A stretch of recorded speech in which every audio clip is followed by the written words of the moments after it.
Hello everyone, it's Jamal Thomas. Welcome to the Progressive Soapbox. So guys, my original intended video was actually on Jordan Chariton. He released a video showing, I guess, talking about what he planned on doing in regards to media coming up. But first, let me make sure I'm up, make sure everything is straight before I plow into a show and nobody can hear what the hell I'm saying. I have no expectation of anybody being up this late, so there's that. I couldn't sleep, and because I couldn't sleep, I decided to come down and get some work in. I did a show earlier today, taking a swipe at a kid who's taking a swipe at Johnson and Dorr. I gotta be honest, like, slightly bad about that video. At least some parts of it. I was right in the video, at least I think I am. But there were some parts I probably went too far, seeing as I'm hitting a kid. But that's that. There's nothing to do with it. So that being said, my original video, the video that I had planned on doing earlier tonight, was a video talking about Jordan. Jordan. I'm gonna play the video. It's about maybe 10 minutes. And I'm going to interject in certain parts, but just as a primer, there are parts of this video that it is inconceivable to me that he is talking about anybody other than TYT, and the context that he's using when he's having some of this. Now, don't misunderstand me. The majority of this video is just talking about what he plans on doing for media. He has back surgery coming up, but beyond that, what he plans on doing in regards to media, meaning what are his plans? Well, what's having the opportunity after losing his job to sit back and think about him, his life, his context. What are you planning on doing? And look, from my own standpoint, as human beings, we rarely get the chance to just be. Like, under normal circumstances, your life is, you're pushed along just based on your needs. You need food, you need shelter. There's certain things that you want from a affirmation standpoint, meaning the way society looks at you, the way, for that matter, you perceive yourself. A lot of times those things are not just you perceive yourself just from a state of being. It's from, what do I need to do to be what I actually want to be, as opposed to just being. One of the, what do you want to call it, benefits or otherwise that I guess he's been able to partake, I guess, the lemonade from lemons, was this thing of, what do I want to do? What do I want to do? It's not you just working a job on a hamster wheel, just going from point A to point B. No, you have time out. Go sit in the corner. What do you want to do? And that's one of the things that he kind of hit his head on and that he's been trying to deal with. But his solution to this was, I want to enact my vision in the same way that TYT politics was to some degree his vision, meaning the things that he was doing on TYT politics, he's making the case that those were self-directed. Those were things that he himself wanted, that he was given an opportunity to do those things by the network, but for all intents and purposes, those were his thoughts, those were his ideas, that was his baby. To have conversations with people who, for the most part, the mainstream media completely ignores. He calls it an alternative reality. I want to talk about this part too, because I find that term fascinating. But I'm starting this at a point where I honestly think he's talking about TYT. I have a hard time believing he's talking about anyone else. And in the context of a new media empire and a new media revolution, I'll let you hear it for yourself. And maybe I'm wrong. If anybody's around, you can be like, dude, you're full of shit on this. That's not what he's talking about. But I would say the structure of the sentence gives across an impression of where that is, meaning the start of the sentence and where the sentence was started kind of lends or points in a direction of what he's talking about.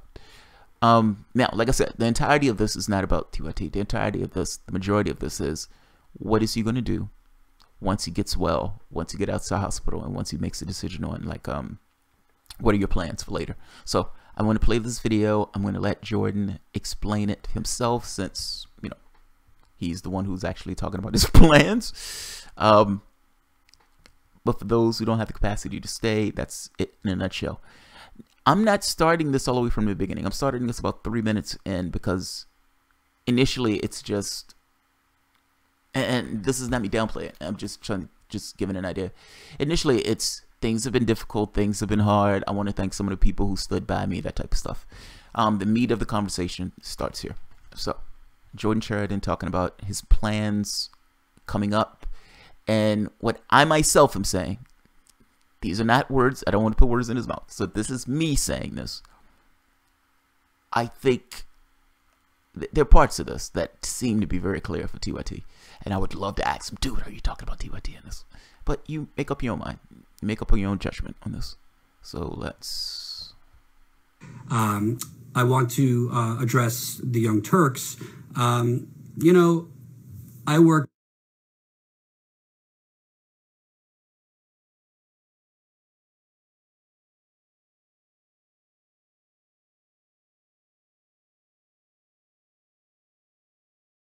What the hell? I have no idea what happened. Let's try this again. In fact, everything's frozen.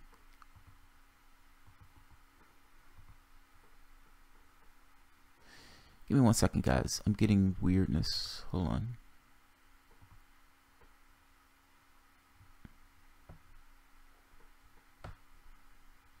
Coming to you live from my... And I'm very, very optimistic and hopeful for going forward. I want to address the Young Turks. You know, I worked dead-end media jobs for 10 years before the Young Turks. And, you know, Jank was really the first person to give me a shot.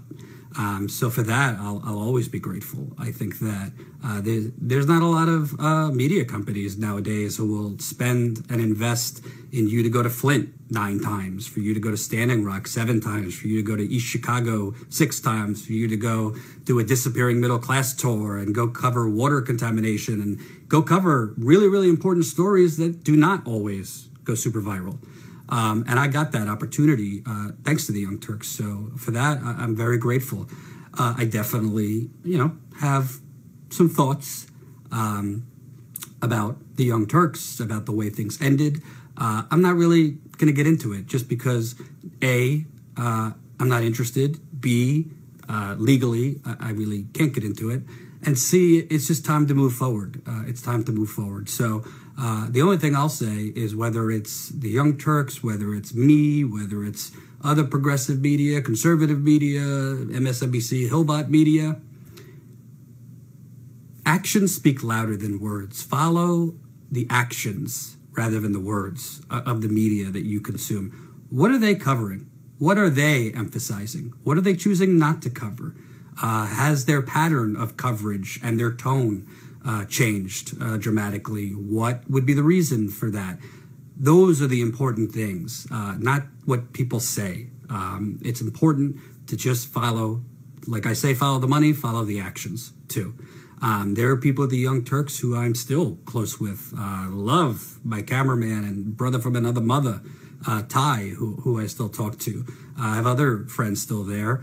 And I don't have much negative to say. I love Jimmy Dore, who's been supportive to me throughout this whole situation. You know, we all have a choice what media we consume. So you have a choice what media you consume, and just make sure whatever media you're consuming doesn't necessarily mean you have to agree with them on everything, but make sure that when any media, whether it's me, TYT, conservative, make sure you're following their actions, and also make sure that if there's things hurled out there, whether it's accusations, you know, pretty salacious, scandalous things, whether it's about individuals, companies, this and that, make sure they're giving examples. Make sure they're providing evidence. I think that's super, super important. So just 2 points on this. A, I like it that he gave him credit. I like that he gave him credit. And the reason I like that he gave him credit is because he's kind of right on this. Whether you're talking about Standing Rock, whether you want to talk about Flint, whatever, any of these places where there were riots or protests, Mainstream media, for all intents and purposes, ignores these things, meaning desperate poverty, water contamination. They completely ignore this stuff. Unless somebody's stabbed, dying, or somebody's setting shit on fire, for all intents and purposes, they don't care. So it is nice that he was given somewhat of a latitude to go to these places, because that's something that's few and far between that takes place. I don't think you need to take credit away from somebody in order to put a knife in them later, if that makes sense. In fact, I think the knife makes more sense when you give credit where credit is due. So whether we're talking about Sanders, or in this case, whether we're talking about TYT, give him credit where it's due. And look, I've always made this point, and I know some people disagree with me on this, but I've always made this point that I think, for whatever people want to think of TYT's faults, and whatever they want to think of Jenk's faults, I did, and even now, I honestly think he wants to get money out of politics. Like, I think that's his issue. That's his thing. That's something that I think he's serious about. Now, he may be going through Wolfpack to do it. I don't necessarily. I'm extraordinarily worried about the Constitutional Convention thing, because I don't necessarily think these guys play with clean hands. But that being said, I think he's honest about it. I think he's serious about that particular point. I even think he's, to some degree, earnest about this idea of moving the debate and moving politics to the left. So I like that he gave him credit for this, at the same token where, it's like, certainly he probably still has some feelings that they cut him off in this way, or hit him in the knees in this way. Also, the structure of this sentence, it comes across magnificently to me as if he's talking about TYT. Now, the reason why I say that is, this starts off as, I want to give them credit. Well, they gave me an opportunity to do X, Y, Z, etc., etc. And then it plows into, pay attention to the media and pay attention to the changes of that media, and why has that media changed? Who are you talking about? You originally started off talking about TYT and thanking these guys for giving you the opportunity. This sounds like a but. So it sounds like, I want to thank these guys for this. They gave me the opportunity, etc., etc. I'm not naming any names, but if the media has changed, if they focused on something else, pay attention to what they're focusing on, and make them give you information and make them prove whatever they're saying. Don't just take their word for it.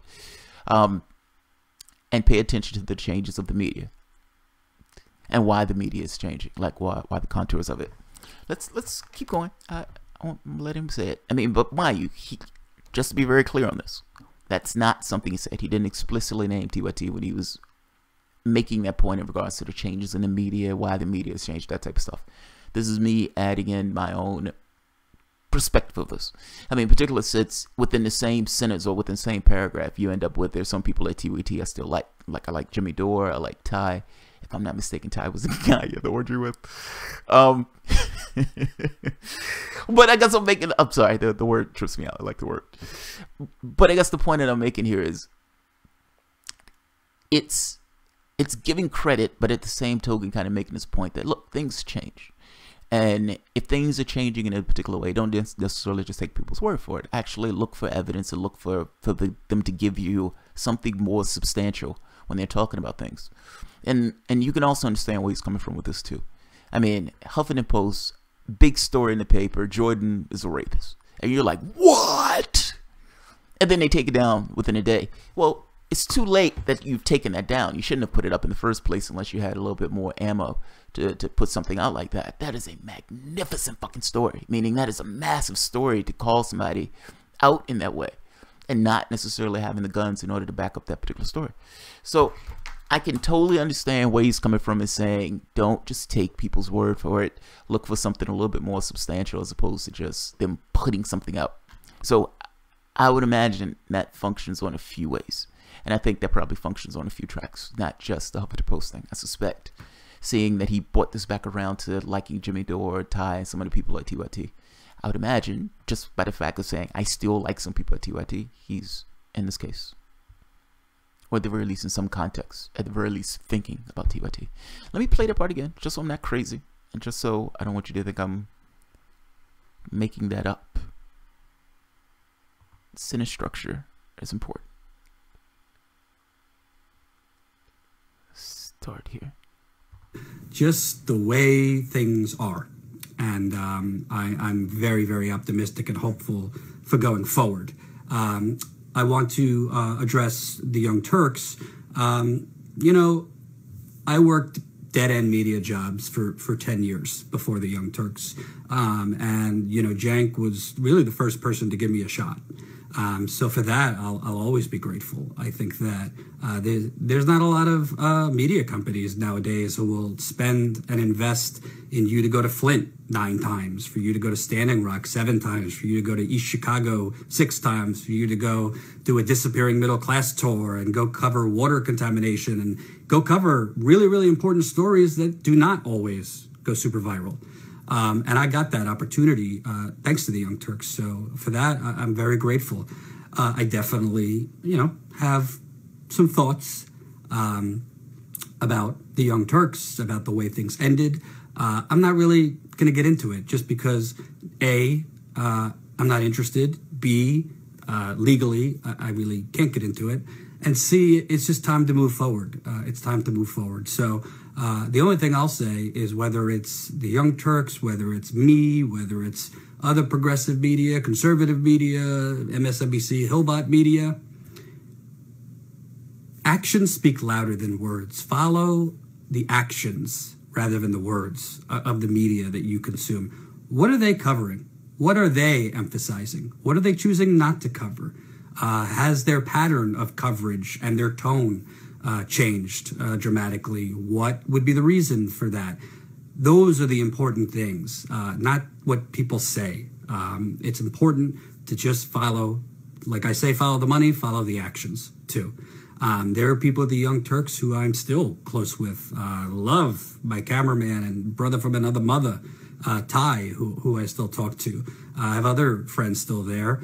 And I don't have much negative to say. I love Jimmy Dore, who's been supportive to me throughout this whole situation. You know, we all have a choice what media we consume. So you have a choice what media you consume, and just make sure whatever media you're consuming doesn't necessarily mean you have to agree with them on everything, but make sure that when any media, whether it's me, TYT, conservative, make sure you're following their actions, and also make sure that if there's things hurled out there, whether it's accusations, you know, pretty salacious, scandalous things, whether it's about individuals, companies, this and that, make sure they're giving examples. Make sure they're providing evidence.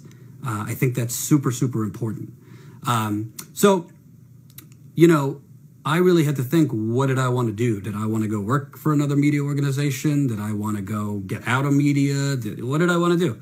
And I really followed my instincts. By the way, I'm stopping that just momentarily to put a pin in that part because that's the end of the thought. I'll leave it up to you to see whether you agree with me on that, because it's, I guess, listening to it, yes, it may be talking about TYT, but for all I know, they may be talking about like Truth Against the Machine and some of the stuff that came out with it. Not so much, unless he's conflating the two, like he's slipping in and out. It's hard to know. It's hard to know. And I'm also stuck with this thing of my own filter. It's hard to step out of your filter. So when I look at this, I think, making this commentary, you're starting off with TYT. Is it possible that you're still with TYT? But then it's, if they're putting out stories and, you know, these kind of salacious stories, then you should look for a little bit of something more evidence or anything else. Well, the story that came out was somewhat salacious. So is it specific? I'll leave it up to you on that one. I mean, personally, I think he's slipping in and out of the TYT thing, essentially making this 2 points. One, the tone of the show has changed dramatically at the point that Trump got elected. So most of the stories are, for the most part, about Trump and Russia. His potential role when he was at TYT, going to these different locations, in addition to the politics stuff, but going to these different locations and making that stuff a priority. Once he left, well, that's no longer there. That faculty that they had at TYT, for the most part, vanished, because that faculty was, for all intents and purposes, him. So it's hard to know whether he's talking about change from the standpoint of the tone has changed in regards to what they offer and some of the things that they cover, or if he's talking about being earnest from the standpoint of when they're putting out salacious tales to make sure that those salacious tales are actually true and you're getting something more than evidence, more than just them saying it. So I think he's talking about TYT, but I can't prove that, so I will put that with a grain of salt. We don't put it with a grain of salt. Let's hear the rest. He's talking about his plans now on what he's going to do. What are his plans? What is he up to? He has a surgery coming up, but after the surgery, when he hits the ground running, what is his plans for the future? But I also followed what you've been telling me. Even before I was let go from the Young Turks, to tell you the truth, I had a not so quiet chorus of supporters encouraging me to go out on my own for a lot of reasons. And that's what I'm going to do. I think now is the time to take my vision and to put it out there and double down and triple down on it and create something that's much, much bigger than just me. You know, at the Young Turks, although they invested in me, it was my vision there. I was not assigned to go to Standing Rock or Flint. That was my choice. That was my idea. That was my vision. And I think there needs to be a lot more of that kind of coverage, not just through my lips and through my microphone, but through a lot of fearless, aggressive, independent reporters. The truth is, I've been watching a lot of corporate media because I think it's important to really see, to get ideas for what I want to do, you really have to know how bad it is and what kind of alternative reality we're dealing with. I've watched a lot of corporate media, some independent media, and I've come to the conclusion that we need a massive media revolution in this country. I'm not talking about a media revolution so we can make bumper stickers and make money.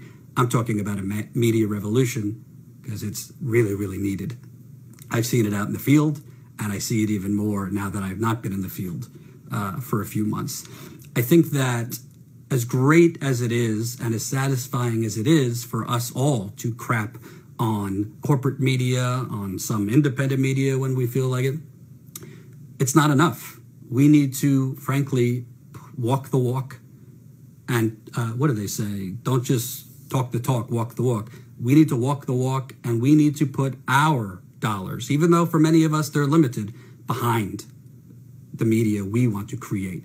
They say, be the change you want to see in the world. Well, now we got to create the media we want to see in the world. And that's going to involve you, whether it's $5 a month, $10 a month, $15 a month, larger amounts in terms of investing. Specifically, I have been behind the scenes working to finish a business plan. I have been behind the scenes working to trademark a name for a for-profit company. I have been working to really outline the infrastructure of what that would look like. I have been really looking at who I would want to join me in that venture as far as reporters, business types, all that. And I've really just been putting all the gears in my mind of what needs to happen. Because honestly, I'm sickened with what I'm seeing out there. I cannot watch another corporate media, alternate reality hysteria on Russia. I just can't. Can't do it anymore. I can't watch, 4 more days of banning first Trump when this city and this township and this place has contaminated water. And that doesn't get any coverage. I can't watch, the hysterical rantings about what President Trump tweeted or had for lunch, or, he's not condemning Putin enough. Meanwhile, more black people are getting shot in St. Louis this year than last year. I mean, the list goes on and on. It really is an alternative reality. And frankly, there are some great independent media, and there's some independent media that I think is becoming part of the problem, to be honest with you. So that part is interesting to me too. So again, 2 points. Alternative reality. He's right. It is alternative reality, but everybody is in an alternative reality. That's not just the media part. Each and every human being, the way you weigh and measure things, the way you look at the world, the value that you give to the things, the way you look at the world, the things you like, dislike, hate, feel some kind of way about, those things are going to be different from person to person to person. All of you can be sitting in a room together, and all of you have certain different perceptions, even though you're sitting in the same objective reality. Somewhat, it's different. So you could imagine that if you had a corporate media outlet, and for all intents and purposes, the people who work there are doing fucking awesome. To them, the world is great, and they don't want to do anything that would adversely affect their profits and the people who watch their show. So, what do? The information that you present is of the world as you see that particular world. Well, Jordan looks at the world in somewhat of a different way. He's not necessarily looking at from the standpoint of, how can I say this? I'm saying this poorly. It's how you choose to look at the world in this way. Are you looking at the world purely from the standpoint of the rich and the powerful and the famous and all this other stuff? Or are you looking at it from the standpoint of the people who are in harder situations, who are sleeping rough, who are in difficult straits, who are drinking water that's not necessarily great, who are getting their land stolen from them? What is the way and the perspective that you're looking at the world? What is your lens?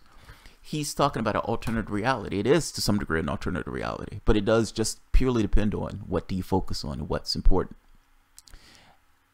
Part of the thing that I actually miss from the TYT politics thing is that point of view. Meaning, there's something to be said for having a reporter that focuses on those things, or at the very least brings those things up. So I thought it was, I did think it was somewhat of a loss when Jordan no longer worked for TYT, when he got fired. The other part to this is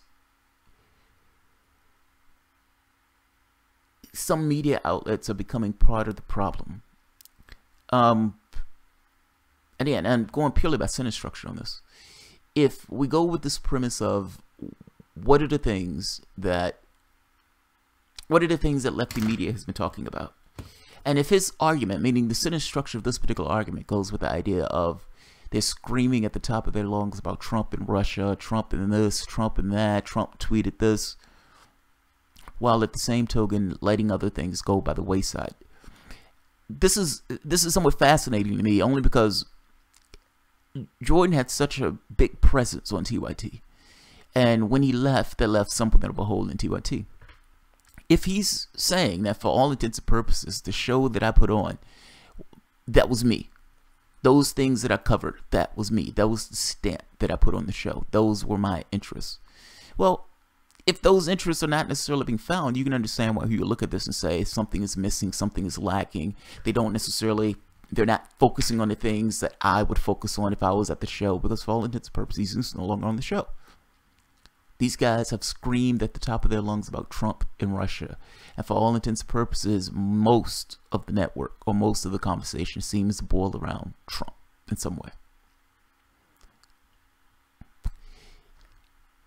Look, I've already said, I think that's where this jab is going, or that's where I think that particular jab is at. And maybe it's not a jab at all. I mean, to some degree, I think it is. He's right. Some of this is relative perspective. If your interests and the things that you want to focus on, and you feel like journalism is this thing of, particularly lefty journalism, it's trying to stand up for the downtrodden and put a spotlight on things that are being ignored in the wider society, and the network that you were affiliated with, that section is gone because you're no longer there. And you look into yourself and you're like, fuck, man, these people are just talking about Russia constantly. They're talking about Trump and Russia non-stop, while all these other things are being dropped by the wayside. You can understand him looking at this, particularly if this is his focus and it's the thing that he gets out of bed in the morning for, and this is the thing that he was interested in, and this aspect of it has just stopped. And it's been replaced by this kind of constant drone of Trump and Russia, Trump and Trump and Trump and Trump and Russia. Trump tweeted this, Trump said this, Trump is spending money on this, Trump has business plans on this, Trump and Putin, Trump is not bombing enough, Trump is bombing too much, Trump. Everything is Trump and Russia. Everything is Trump. You can understand how he would look at this and be like, something is lost in this, or something is being devalued in this, or at the very least, the things that they were focusing on before, the things that they're focusing on now doesn't have as much value as the things that they were focusing on before. Some of this, fair enough, is relative perspective in the way that somebody is looking at it. But you can understand where he's coming from. I mean, if his focus was on a particular thing, and that focus is no longer being expressed on the show, then just by virtue of that being his focus, this is lacking. This is being missed. These things that I found interesting are no longer being talked about on the show itself. They're not being focused on. Yes, I think some of this is TYT. I can't prove it because he's not being explicit when he's saying it. But when you're talking about changes in the show, when you talk about the content of the show, when you're talking about the things that they used to talk about as opposed to the things that they're talking about now, if you're talking about the way the networks, for the most part, just Trump 24/7, you can kind of see that. My issue with this is, I guess for me, is I don't know if this is purely my filter in the way that I'm looking at this, and this is kind of relative comparison just because it's Jordan, he used to work for TYT, and so everything I'm taking is putting through that lens, or just like shuffling everything through that lens. Yeah, I don't know. Like I said, I'll let you make your own mind up on that one. He has more, but it sounds like he's, let's say he's not talking about TYT. Let's just talk about the lefty media in general. The big lefty media that I'm aware of is TYT. That's what I mean by this. Like it's and when you're looking at what's of the lefty media, what lefty media has significantly changed their content. Well, of course they've changed their content because you're no longer there. That was your focus. You just said that was your focus. That was the thing you talked about. You're not there, so they don't necessarily have that angle for which to focus on. So right off the bat, the thing that you were looking for and the thing that you yourself believe that they should have been interested in is no longer a part of the network. What is a part of the network is Trump all the time. Again, just my opinion. He's not been explicit when he says those things, but it sounds to me like they're pointed at something in particular. Let's keep going. I mean, even the context of this, from the standpoint of I want to create a new media revolution, a new media empire. Even that, I mean, is kind of put in this context of the media that's there is becoming somewhat of a problem. Why, Jordan? Why is the media that's there becoming somewhat of a problem? Well, the media that's there is becoming somewhat of a problem because the things that I was interested in, the things dealing with poverty and everything else, those things are not necessarily being discussed. Instead, we're talking about Russia. Let's let him finish. Because at a certain point, it's just speculation on my part. Yeah, let's let him finish. So, to me, what really needs to happen and what I plan on putting in motion is to launch a media revolution, more specifically a company that gets out there in the field. I don't want to just, it's not going to be in my parents' kitchen. I don't want to just, talk to you and bloviate from where I live or have other people do that. There will be some of that. We can't be in the field at all times. I want to go out there and show you what's going on, not just to inform you, but to activate you. It's going to take your financial support. It's going to take your social media support. Sharing is caring.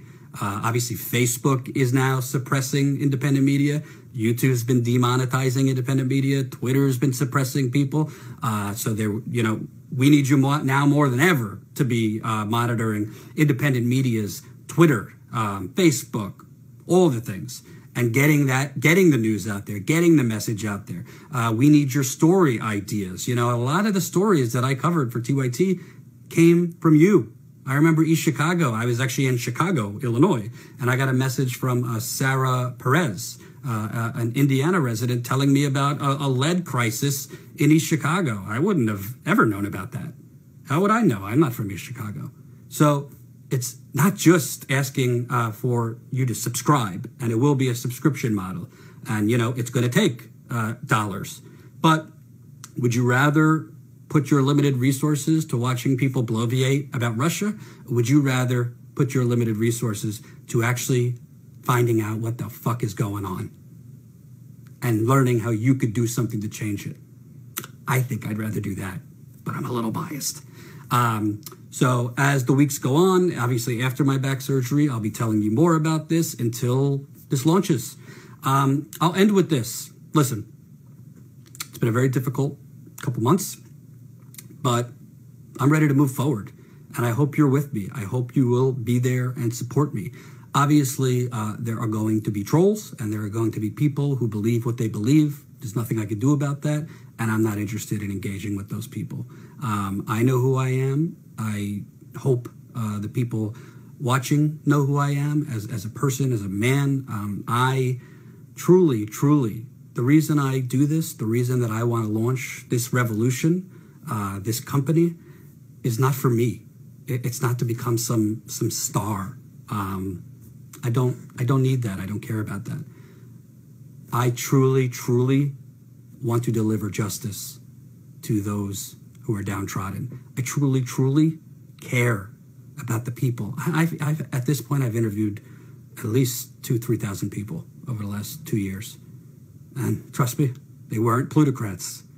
I care about the people in Flint. I care about the people in East Chicago. I care about the people in Cape Fear, North Carolina. I care about the people in St. Louis. I care about the people in Alabama when I covered that story. I could name all the other places I've been. I care about real people. Because the truth is, if you want to talk back to the future, it's time to bring it back to the people. Follow me at Twitter at Jordan Chariton. And on Twitter at Jordan Chariton. You could like my public fan page. That's facebook.com/Jordan Chariton. Again, that's facebook.com/Jordan Chariton. I will be doing other videos to discuss my book and other things. And I really appreciate those who have sent me messages and support. It's been really frustrating for me to watch because since I've been gone, a lot of the important stories that I really care about are falling through the cracks. There's nobody covering Flint, that much anymore, or St. Louis, East Chicago, the minimum wage battles across the country. And that's going to change real soon because I'm not going anywhere, folks. I'm not going anywhere.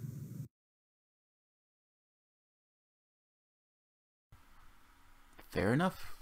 Fair enough. There's a part of that I always laugh when I hear it. He's like, I'm going to deliver justice. It's like Batman. I love it. Justice it's such a weird term because it's like, what does that mean? What does that mean? What does it mean to deliver justice? Can he deliver it?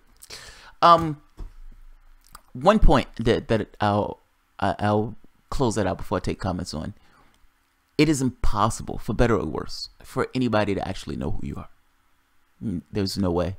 Part of the reason why, it's so painful for somebody to, declare that you're a rapist or an abuser or something like that. Because ultimately, you're going to have some people out there who, based on their own context, maybe they don't necessarily like you. Maybe they don't feel one way or the other about you. Maybe they've been hurt in their own lives. But they look at that and they think, if they're saying it, it has to be true. There has to be some reality to it. There has to be some truth to it. In which case, you're tarred as a rapist or a sex abuser or something to that effect. It doesn't really matter what you say. Ultimately, there's going to be a faction of people who believe it. There is no way to actually get to the root of who an individual is. That person is always going to be a black box. And it doesn't matter who it is. You can have a kid. That kid, to you, will be, to some degree, of a black box. You may know him a little bit better than other people, but ultimately, you can't touch the essence of who he is. So you're always stuck outside the glass with your face pressed on it. In this case, like you said, man, there are going to be some people who disbelieve him. There are going to be some people who believe him. There's not really anything you can do but the trolls. But that being said, his plans are to create this kind of media empire, this media revolution. So we'll see whether he can pull it off. One thing I would agree with him on, though, it is Bamboo Sticky Rice. Since you ain't sleeping yet, let me buy you a drink. Thank you, Bamboo Sticky Rice. I appreciate it. One thing I agree with him on, though, it is necessary. It is necessary. Like, think of what they cover and think of what they've been talking about. And think of the round-the-clock coverage of Donald Trump, where the only thing they seem to be able to talk about is Trump and this, Trump and that. Trump talked to this person. Trump said this about that person. Trump is working with Putin. Trump is a robot for Vladimir Putin. Trump didn't bomb Syria enough. Trump pulled out a little bit of Syria. Trump stopped arming terrorists. Him stop arming terrorists is indication that he's working for Vladimir Putin. Trump not putting through sanctions to indicate that Donald Trump was an illegitimate president somehow is the same thing as Donald Trump working for Putin. This is the media that you've been getting. And now the hysteria is kicked up 10 notches, going with this idea that Trump is not saying anything about the Russian trolls that supposedly undermine democracy. Even wrote Bernie Sanders into the stupid shit. Have Bernie Sanders coming out attacking his own supporters. So, whatever you want to say about Jordan, I agree with him on this. Media is absolutely needed. It is immensely needed. Shirley Vick, Jordan will be covering in Alabama the hookworm in the poor state. The hookworm in the poor state. And man, I was going to build a rocket ship when I was a foolish child. Jordan jumping the gun, not willing to accept he needs more time to reflect. Amen. You don't get more time, man. You have a job. I mean, you need to work. I mean, look, it's one thing when you have if you had unlimited resources, or even if you had resources that could go for months and months and months and months on end. I don't know if he had it that way, but ultimately, how much time you have to reflect is probably purely going to be dependent on how much money you have in your wallet. So I would imagine he needs to work. Winky the Bernie blow. Hey, concerning Jordan's plan, Roger Ailes was a disgusting dude and ran the media empire. So, right. It's like, oh, Winky, that's horrible. That's wrong. I just got that part. That's wrong, Winkle.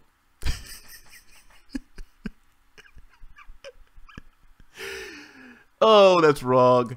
Hey, concerning Jordan's plan, Roger Ailes was a disgusting dude that ran a media empire. So, wink. Jordan worked for 5 years or 7, I forget, Chuck E. Cheese.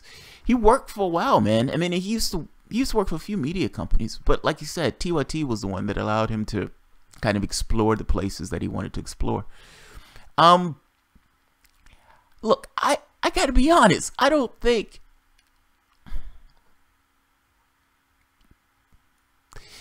I followed the story pretty closely when it came out, because this was one of those, holy shit, that's amazing. And it's like, as you're following the story and you come to certain conclusions about the story, you're always ambiguous about it because there's no way for you to know as a flat fact. But hearing multiple people's testimony who was a part of this, including Jordan, including the woman who was the subject of this, including somebody else who was in the room when they were having the orgy. I love the word. The word trips me out. He may be a hound dog. Don't get me wrong. Now, he said I was wrong on this. He said some of my understanding was wrong on this. Fair enough. He may be a hound dog. A hound dog is a far cry from somebody who actually forcibly puts their, penis in a woman's vagina. So, I guess my feeling is he's not Roger Ailes. I guess that's my point. That's my point. It's not Roger Ailes. But yeah, you can't be hitting on your staff. There's that. But look, that being said, man, I wish him all the luck in the world. I thought he had a raw deal in this. I couldn't imagine somebody, you waking up in the morning, you cutting on the computer, and you're getting a bunch of emails from people, and then somebody calling you bad names and whatnot, and you look at the story on Huffington Post, and you see your name in big print calling you a rapist. What the fuck do you think of? I mean, like that's so fucked up. Now you can make a case that says he left himself open for it. Fair enough. You can say that he was somewhat inappropriate on the job. Fair enough. You can say all those things. All that would be, for the most part, fair. It's hard to know what's true and what's not true in this case, but whatever. It just seems like it was somewhat of a raw deal. That's all. Yeah, seems somewhat of a raw deal. I mean, as a guy, I don't think anybody wants to be called a rapist, especially if you're not a rapist. What's happening with Truth Against the Machine at this point? Ron Taxer. That I don't know. He hasn't said anything else about it. The most that he said up to this point was what he said just then. Essentially, I want to start a media empire. I want to start this kind of my own thing where I have reporters going through different areas of the country. He hasn't said anything else about Truth Against the Machine. I agree with you, Jamal. Only joking. I know you're joking, Winkle. I know. And it was a funny joke.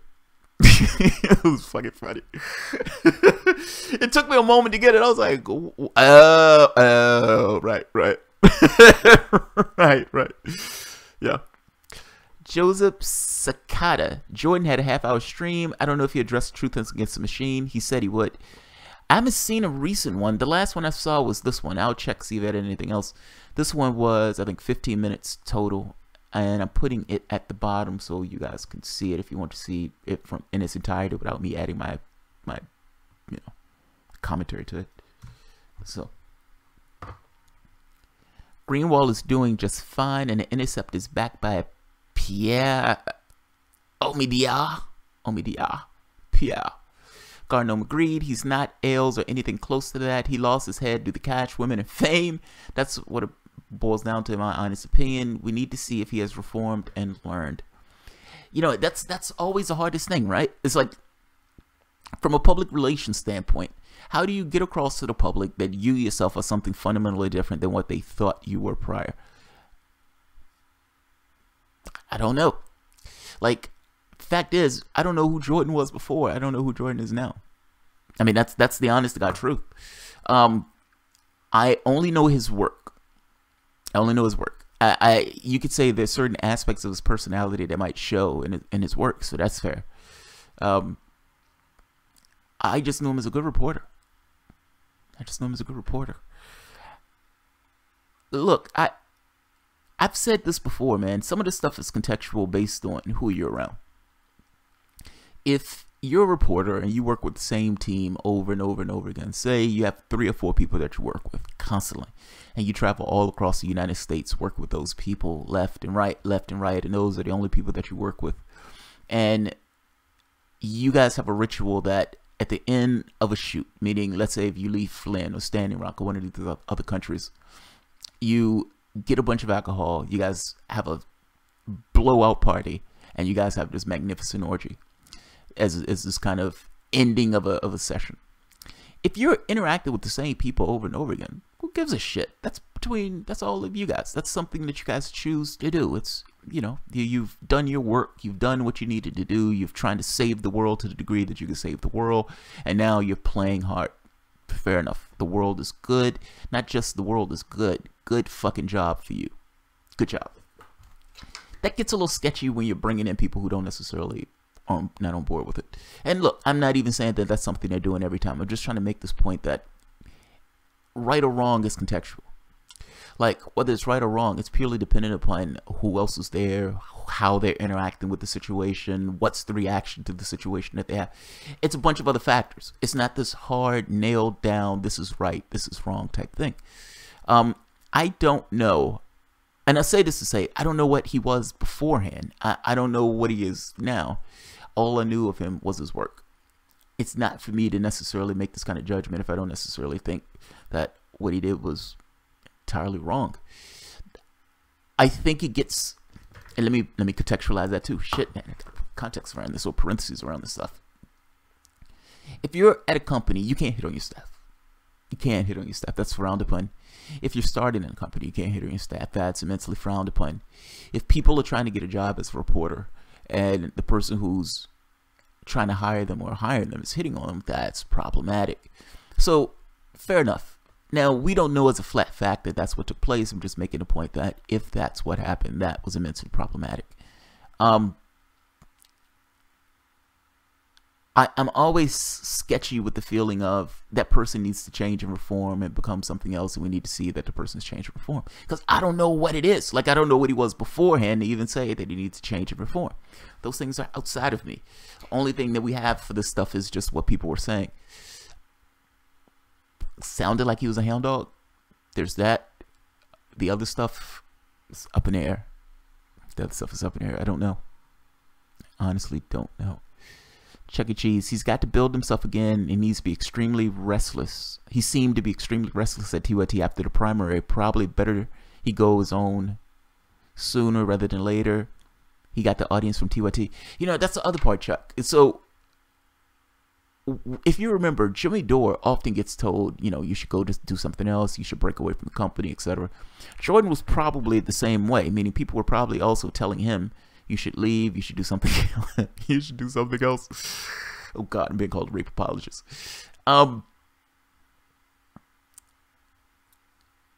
Yeah, so I wouldn't be shocked if he was getting that same thing too. Krishan, they were hired at the same time. Robert Bouquet Ray. God knows Sean was a BS ass hire. He made like 6 videos. I think Sean King is even making his own media thingy too. Is Sean King still working for TYT? Joseph Sakata, that is a good fucking question. I have no idea. I see every so often Sean King on Twitter, but I haven't seen any videos with Sean King on TYT, unless he's working behind the scenes. Carly was not part of some in-group. She was an intern. He took advantage. Garnum, right there. That's the catch, right there. Like I said, you can't hit on your staff, man. You can't hit on your staff like that. That's problematic at best. Yeah, that's problematic at best. It leaves you open to shit like this ridiculousness. Nomika Kans gets all the TYT Jordan money. And then, even I never let drinking ruin a job. True story. Chuck E. Cheese. Yeah, pretty much. Yeah. I compare it to this way. I always look at it from this standpoint. If I owned a company, and if I'm hiring people to be in that company, it is going to be immensely frowned upon if I'm hitting on the people who I'm hiring to be on that company. And even if I say, well, everybody's an adult, everybody's fair game, come on, it's not the same. That person wants a job, that person wants to be a journalist, that person may look up to you as being a journalist. So you can understand it gets a little sketchy in this case. Yeah, it gets a little sketchy. So, fair point. Very fair point. Jamal Thomas, would you address the criticisms on the Progressive Voice video you did? What are the criticisms on the Progressive Voice video I did? Yeah, what are the criticisms on the Progressive Voice video I did? Joseph Saka, Sean King was all for Justice Democrats' move to kick out Cenk, so I'm going to guess that Sean isn't working at TYT anymore. No shit, are you serious? I need to check that one out. Yvonne Lagolis, this will probably follow him for a long time. I imagine so, yeah. I mean, somebody called you a fucking rapist. Let's see. Adored Pariah. He admitted to his own failings, and they punished him. Then he lashed out, threatening to sue. You can see why Cenk might have cut ties too.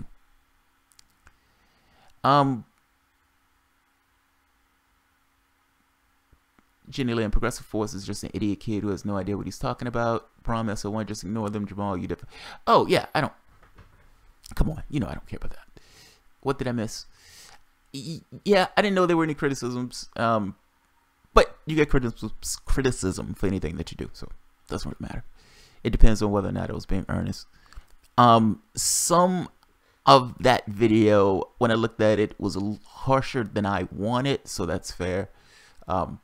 But what I was saying was right. I mean, at the end of the day, they're trying to throw, he's trying to put a knife in people, calling them conspiracy theorists. So, fuck that. It's fair game. I lasted less than a day with Progressive Voice about 2 days ago. Meg C, that's funny. Every gain for the working class in the United States was due to a worldwide socialist movement that was finally crushed in the late 70s. It's no coincidence that the United States with class has been crushed ever since. Garnome. Nomiki is simply a DNC liaison PR representative. She is an investigative reporter. She never did it before TYT, has 0 journalism degrees. She has represented DNC in the mainstream media many times.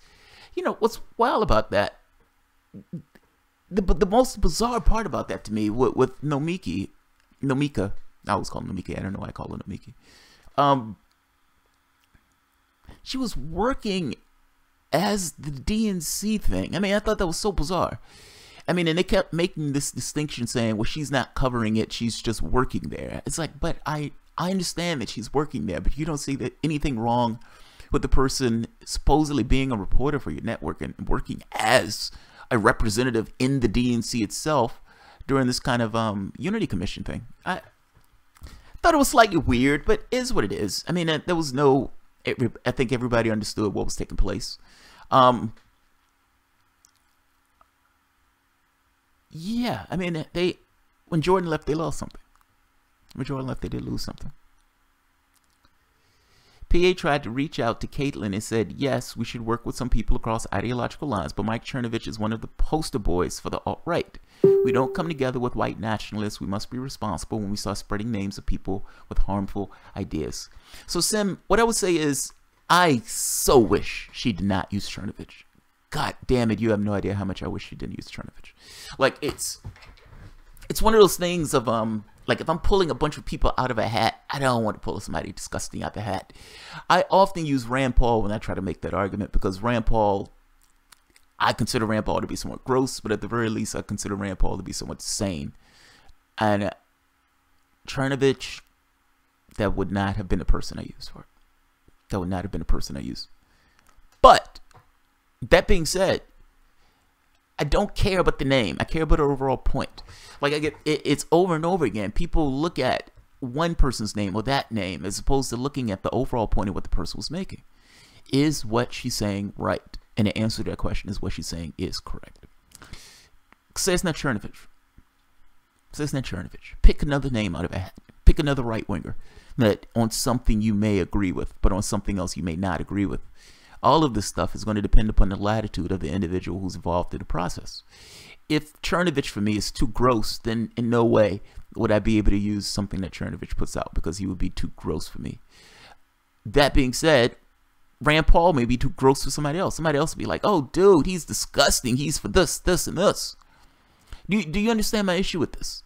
At some point, you end up with this tribalistic thing, because at some point, everybody is going to disagree with somebody who's on the left or who's on the right. There's no way to function if you can't necessarily say on certain issues or specific topics, I'm going to join forces with this particular person. I don't understand this argument of there's certain things that I can agree with this person on, and those things I think we can move forward on. Now, the argument that there's some people that are just so gross, yes, but that's perspective of the individual themselves. There's going to be some things that are going to be gross depending upon the person who you're dealing with. Some things not so much to other people. Those things are relative to one another. Her point was, you go as far as you can go in that particular situation. For you, it may not be anybody on the right at all. For you, you might end up with just somebody who's on the left. You might say Hillary Clinton is the furthest right that you're willing to go. Fair enough. Fair enough. For other people, that line goes further. My point in this is, attacking her and act like she's some kind of Nazi collaborator or that she's trying to hug Nazis is massively disingenuous in regards to talking about her. And using a term like the woman is a conspiracy theorist, or people who read her articles are somehow akin to Alex Jones followers, is gross. That shit is gross. So come on. But that was the point of the outrage. Winkle the Burnbird, that doesn't make Caitlyn an instrument of the alt-right. No, it doesn't. It doesn't. Chernovich retweeted her. That bought the reference. Fred Edwards. Yeah, exactly. Exactly. Goodman is too clickbaity and lets his disgust for Hillary Clinton and push him to the right. Yeah, yes, kind of. I mean, I understand HA. I get where HA is coming from, man. And there's certain factors at work. So one factor at work is, as a YouTuber or as somebody who's doing this and you're trying to kind of, I don't know what he does for a living outside, if he does something else beyond this, but you're trying to push stories for your particular audience that you think your audience would be interested in. It depends on how you do your channel. For me, my channel is just me. What are the things I'm interested in? How do I think? How do I process this stuff? When I fuck up, I tend to say, God damn it, I fucked up on this particular thing. If I think I went too far on something, I even started this video saying there are certain things I wish I didn't say in the other video. But that's just me. That's just who I am. Even within that context, though, you still try to find things that are interesting to your public that brings people into the process. Now, HA was pissed when Hillary lost. I mean, when Hillary won that election. I mean, when she beat Sanders. But he had a right to be pissed. He had absolute right to be pissed. And it wasn't just him. It's a lot of us who were pissed off royally. And then you're stuck with this thing. You're being pissed off and they're consistently lying to you over and over again. It wasn't rigged. It wasn't cheated. Everything was fair. We were being perfectly impartial, etc., etc., etc. HA came to a similar conclusion that I came to. The problem in this process, or the problem in this equation, are Democrats. They're the problems. If you fix the Democratic Party, you have the potential to get something done. While the party remains the way it is, nothing gets done. Nothing gets done. So he sets his fire on Democrats. Now, it's just so happened that if you're attacking the Democratic Party, you're probably going to get a lot of right-wingers who back you up. So you end up with a lot of right-wingers on your channel because that's who you're going after. Now, he's always been straightforward, saying that he backs Sanders. He's never deviated from that point as far as I know. So regardless of people who are on his channel, at the end of the day, he's always kind of stood by this thing of Sanders.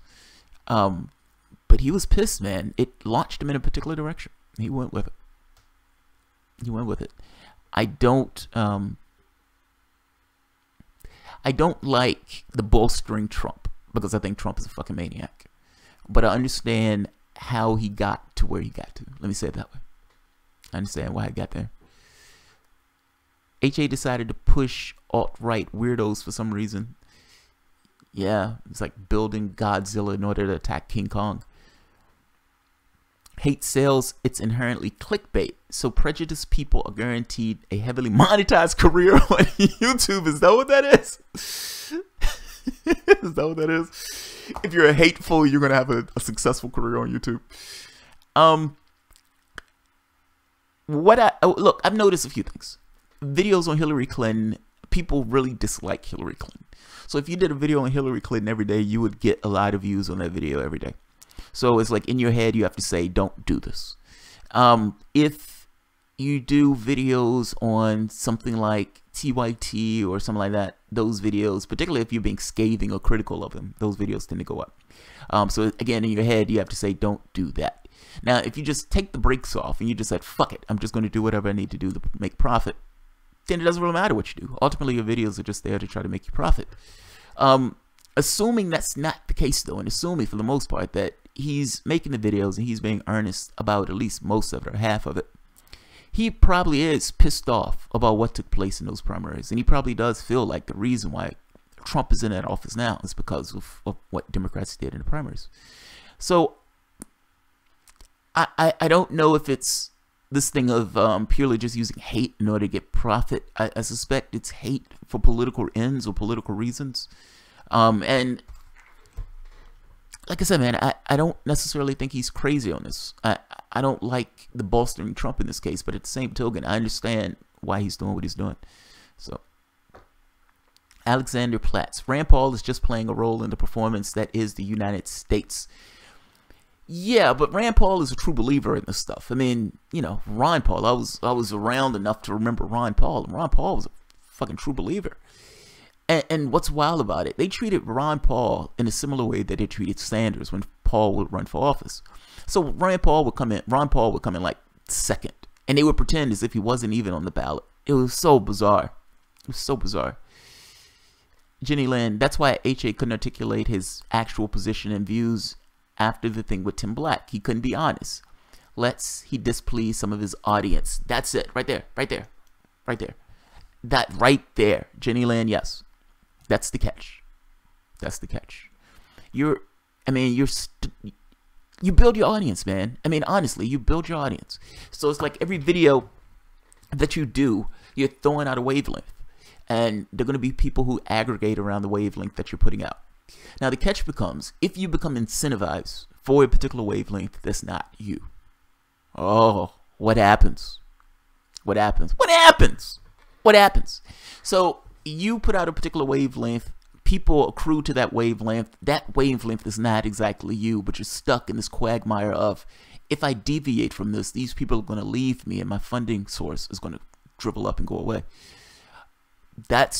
Look, the reason why I'm immensely curious, when some of the there were some factions of the left that actually did try to do leaning to the right, particularly from the standpoint of YouTube. And I was always curious about what happens when you guys actually hit issues head on that you guys deviate from. Now, I thought two things might happen. I thought from the positive standpoint, they may have the capacity to talk to one another. Like, so the guy who's on the right and you being on the left, if you guys had some kind of relationship with one another, when issues come up, you might have the capacity to actually talk to one another as opposed to this thing just being this kind of partisan wrangling between the two. So I thought in that case, it may be a positive outcome. By the same token, I always still thought these guys are going to break up and there's no way they're going to be able to stay together during the election, just purely based on their revenue source. One group is going to be against the other group. If you deviate from your particular audience, that audience is either not going to watch your video or that audience may just leave you entirely. So it's like, so what do you do from that standpoint? And do you go headlong against your revenue source, your funding source? I don't know. I'm fascinated about what's going to take place in this election cycle. I'm immensely fascinated what's going to take place. So, creative experiments. I read Mueller's report. 95 counts of fraudulent. What was that? Fraudulent what? 95 counts of fraudulent advertising. One paying for a Hillary impersonator inside a fake jail cell. Creative experiments. That's so sad and ridiculous. Mueller should be ashamed of himself. That's embarrassing. I'm sorry, that's embarrassing. I haven't had the chance to read through the Democrats' thing yet, but that is embarrassing. I mean, come on. For all the shit that the United States does around the globe, interacting with elections or interfering with elections, in addition to just outright demolishing countries. And these guys are now screaming that Bernie Sanders and Donald Trump received help from the Kremlin. And so Donald Trump is this kind of illegitimate president because he received help from the Kremlin. Mind you, the help that he received had no impact on the election. My issue with this, my issue with the Sanders thing coming out, and I know some people disagree with me. Terry is here, and I know you disagree with me, Terry. So, again, I offer the opportunity for you to call in to get your grievance off.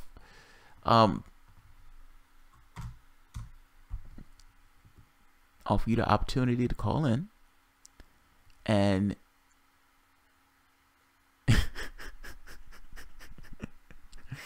sorry, I was looking at my email. I offer you to call in and make your point. But look, my issue with the Sanders thing was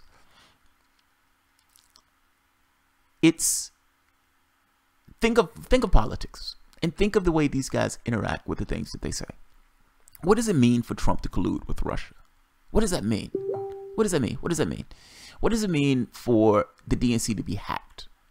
Or they hacked the election? What does that mean? Does it mean that they hacked the voting booths? Does it mean that they hacked somebody's email? What does it mean? The words are so slippery, but the words are slippery for a reason. They want to be able to use those words in order to tar the opponent without giving the actual context and information about what they're talking about. So Trump colluded with Russia is not this thing of Donald Trump having conversations with Vladimir Putin in a way to figure out how to hack. No, that's not what took place at all. But they don't talk about it in those terms. Or Russia hacked the election. What does that mean? What does that mean? Like all of these things, these words are slippery. So when it comes to Bernie Sanders, and Bernie Sanders comes out and says, yes, there's legitimacy to this, and we tried to tell Hillary Clinton. Well, the media comes out and says, Bernie Sanders blames Hillary Clinton. That's what they said. Bernie Sanders blames Hillary Clinton. Somebody else comes out. Bernie Sanders and Donald Trump received help from Vladimir Putin in the election. The context is not going to be a part of this conversation. The only thing that's going to be a part of this conversation is, A, you agreeing with the ridiculousness that they're saying. This ridiculousness being that Russia used you to attack Hillary Clinton. Context is not going to be a part of that. They're going to attack your supporters. They're going to attack Black Lives Matter. They're going to use this to attack the left as a whole. They're going to drop the context. They're going to drop the actual information. What they're going to use is Putin helped Bernie Sanders and Donald Trump. And that's exactly what's been taking place. That is exactly what has been taking place. Shirley Vick. Well, a CNN reporter approached a Trump supporter, a 70-year-old woman, that she put things out on Facebook through Russian trolls. That's amazing. That's amazing. Did you see the one where the CNN reporter was crawling through the garbage? Oh, man, these people are ridiculous. If Jamie Dimon and friends aren't doing time, Hillary won't be, Trump won't be, etc. Heavy systems. Adore Pariah, let alone your societal, cultural postings. Call Terry, call Troy. Everybody wants Terry to call. I don't even know if Terry is still here. Oh my God, I can't believe how people are so blind about Hillary Clinton, bamboo sticky rice. Not just blind about it, is now openly screaming that the reason why Hillary Clinton lost was because of Russia. It was because of Russia. Russia had no impact on the election. Like, even if they're right, even if you grant them everything that they're saying about the trolls, the Facebook trolls, Facebook and Twitter, God damn it, I can't believe this is the conversation we're having in this country. But that's what they're saying. That's what they're saying. Will, as Pete D, of course they love it. Now disgusting Democrat asses are attacking Bernie for not being into the Russiagate enough. Yeah. This is my point. Like, Sanders, I kept saying, man, work with them at your peril. And now they flipped this over to Bernie Sanders is getting help with Russia. Bernie Sanders is getting help with Russia. Bernie Sanders was used as an attack dog for Vladimir Putin. They even use Bernie Sanders' comment as a stepping point to attack Jill Stein. So the woman, after Bernie Sanders talked to Mr. Ridiculous, Chuck Todd, she says, well, we just talked to Bernie Sanders, and Bernie Sanders cooperated about the election thing. Do you believe that you staying in the race helped Vladimir Putin? It's fucking amazing. It's fucking amazing. Uh-oh, I'm getting a call. Brian, what's happening, man? Hey, what's up, brother? Not too much. You're up late. It's like 3 a.m. Yeah. I just wanted to settle this. We're having kind of an argument in chat. Go for it. If justice in this country worked the way it should, should not Hillary be serving some kind of time for everything that she's done that we actually know of? I think so. I mean, let's take everything off the table, meaning from Clinton Foundation, everything else. Let's put everything off to the table, and let's just keep just the email issue, just the email. Right. Now, if we're talking about justice, and we're talking about justice from the standpoint of justice being blind, meaning we're not, no favorites or anything else. If Hillary Clinton was named, Montana Toya from with no money or not a dime to her name, and she worked in some kind of governmental service thing, and she did what Hillary Clinton did with those files, meaning having emails all over the place, like private government information in her emails, that person would have been in prison. Now, I was in the Navy. I was in the Navy for 10 years. I know a guy right now who's doing time for doing. I know a guy who's doing time right now for doing less than Hillary. He was a guy I served in the Navy with. That's amazing. So I mean, what the hell? Man, you have. I'm trying to find the Zero Hedge article, because the Zero Hedge, Tyler Durbin, he came out with an article right after Comey. Because, Comey came out and saying, well, nobody in their right mind could find things in order to lock Hillary Clinton up on. That's what he said. We couldn't bring a case because no prosecutor would take it. And within, I think, a few hours, Zero Hedge comes out with the article saying, well, last year, the FBI was able to create a case on for something of less than what they had Hillary Clinton on. And it's like everything else taken off the table. Even just that by itself, if justice was blind, Hillary Clinton would have been perp walked by now.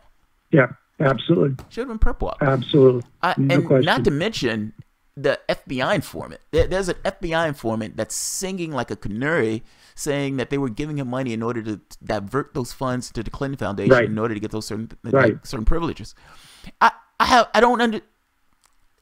Even going to the Clinton Foundation. Now, Cenk Uygur voted for Hillary Clinton. And you can look at his old videos where he's pointing out all the corruption, all of the money, the pay-for-play schemes.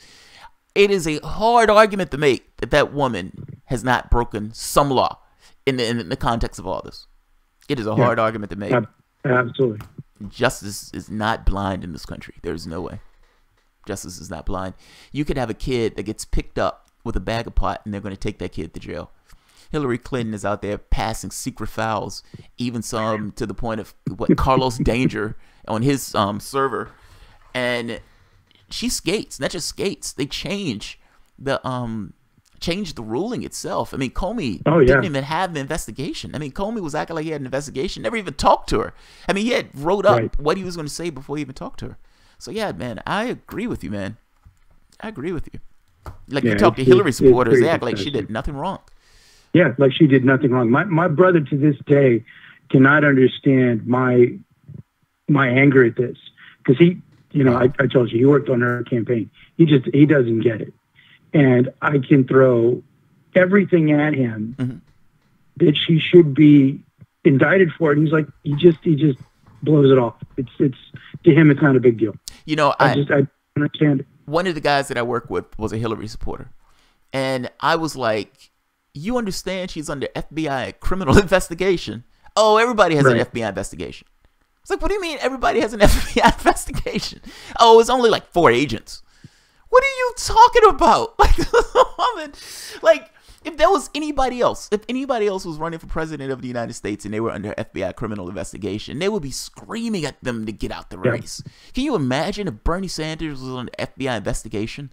Oh, man, they would be screaming at him at the top of their lungs. He's a criminal. He's a criminal. Get him out the race. He's a criminal. Feel the burn in prison. I mean, come on. The double standard. Holy crap. Double standard is an understatement, man. Yeah. That's an understatement. I feel you, man. I don't have a huge number of Hillary supporters in my family. My wife has family members that are Hillary supporters. And every so often, you know, because African Americans, we vote in such large number for Democrats that people often just kind of assume that we're voting for the Democrat. And so I remember we were watching something on TV one day, and Clinton came up, and I started like picking her apart to the degree where it dawns on her like, wait a minute, it doesn't sound like he's on board for this particular candidate. I'm like, no, I'm not on board for this particular candidate. Yeah. It's always funny when it's like this awareness comes and they're like, wait a minute, I think he's attacking the person attacking the candidate that I'm voting for. And then, you know, it's like when you follow politics and people don't. Like, so it's not something that they're drilled into and they're like watching constantly. And so you're naming one thing after the next, after the next, after the next. And it's challenging their perspective of who the person was. And what you realize is, okay, they don't know anything about this person.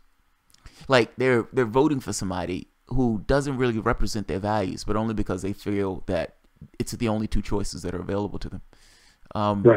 So, yeah, I feel you, man. I feel you. Carlos Danger. Yeah, Carlos Danger. Well, thanks a lot, brother. We all appreciate what you do, man. Thanks for calling, man. It's like 3:30 in the morning, but thank you for calling, dude. I appreciate it. All right. Have a good night. You too. Let's see. Troy O'Fallon. Carlos Danger. Yeah, Carlos Danger was funny. That was Anthony Weiner's name. If I was a porn star, I think that would be my name. Carlos Danger. I love that name. I love that name. Alexander Platz. I think Bernie is going along with Russia because if he doesn't, mainstream media would attack him harder as a secret commie. He probably doesn't see much political gain in going the other way. Maybe. I mean, I agree with you, by the way. I think you're right, Alexander. I agree with you that that's what's taking place. I think you're right in the sense that I think he's going along to get along because I don't think he sees the gain. By the same token, there's something to be said about putting yourself open to attack. And look, let's be frank. Democrats do not want Bernie Sanders in the primaries. They don't want Sanders to win. Ultimately, they want to use Sanders' leverage and everything else to try to get people who back Sanders into their pockets. That's what they want. Now, Sanders himself, for the most part, is a means to an end. He's not something that they necessarily want to actually run, and they damn sure don't necessarily want him to win. They want to be able to execute their own workable point of view into the next candidate, meaning a Kamala Harris or Cory Booker or something like that, Christian Gillibrand. They will use him, however, meaning whether Sanders realizes it or not, and he has realized it, they are going to attack him regardless. And they're going to use this as a stepping stone to make 2 main arguments. What people are talking about, the left, and people being pissed off at status quo and everything else, wasn't really real. I mean, ultimately, status quo didn't lose because status quo was a failure. Status quo lost because of Russia. That's what they're going to, I swear to God, that is the argument that they're going to make. And the problem is, if he's not going to contest this argument, he's going to give it any level of legitimacy, that argument will be used against him. Well, Russia helped your campaign. Russia helped your campaign. Russia and Trump, you know, this type of stuff. Like Bernie Sanders and Donald Trump was helped by Vladimir Putin. I have watched one tweet after the next with one idiot after the next saying stupid shit like that. I've watched Facebook ads where people are like, yeah, man, Bernie Sanders was being helped by Vladimir Putin. Other ads where people are saying that they were being turned into Facebook because they wasn't buying the Russiagate nonsense. This jumps the shark on stupidity. It really does. And it takes this kind of thing where this paradigm of the world where you are chomping at the bit. You're trying to find anything that you can get your hands on to explain why your understanding of the world is incorrect. The Russia thing allows them to say, oh, that's what it was. My understanding of the world wasn't wrong. She lost because of Russia. And that fucking Bernie Sanders was working at the behest of Vladimir Putin. And that goddamn Jill Stein was working at the behest of Vladimir Putin. They kept attacking Hillary Clinton. The media is complicit. I've even seen one of the ads where somebody says, the media is to blame for this also because they allowed Bernie Sanders and Jill Stein to skate while they kept attacking Hillary Clinton. This is the shit that they're saying.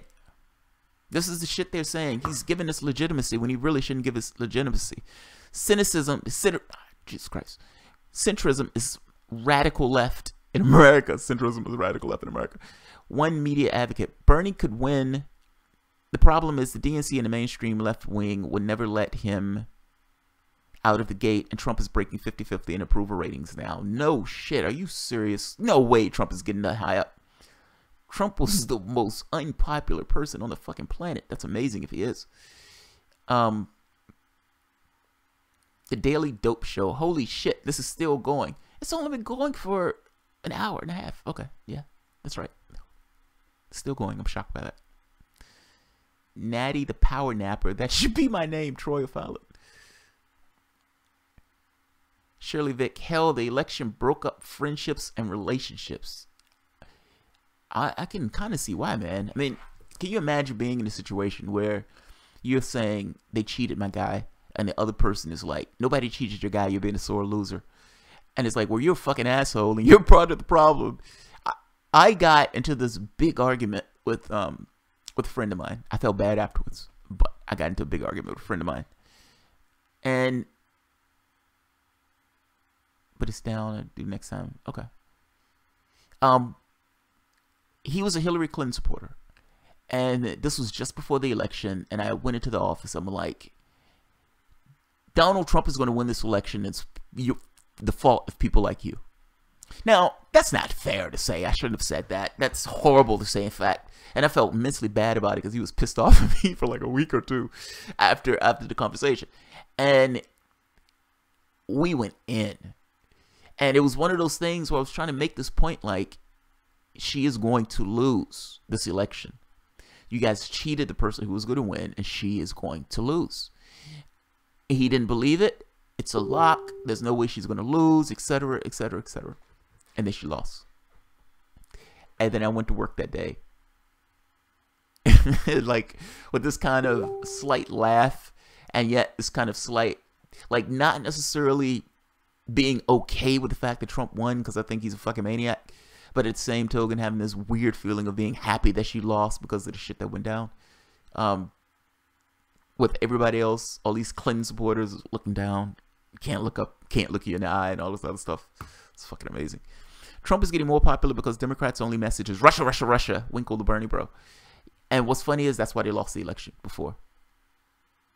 People made this point of the only thing that these guys could talk about was Russia.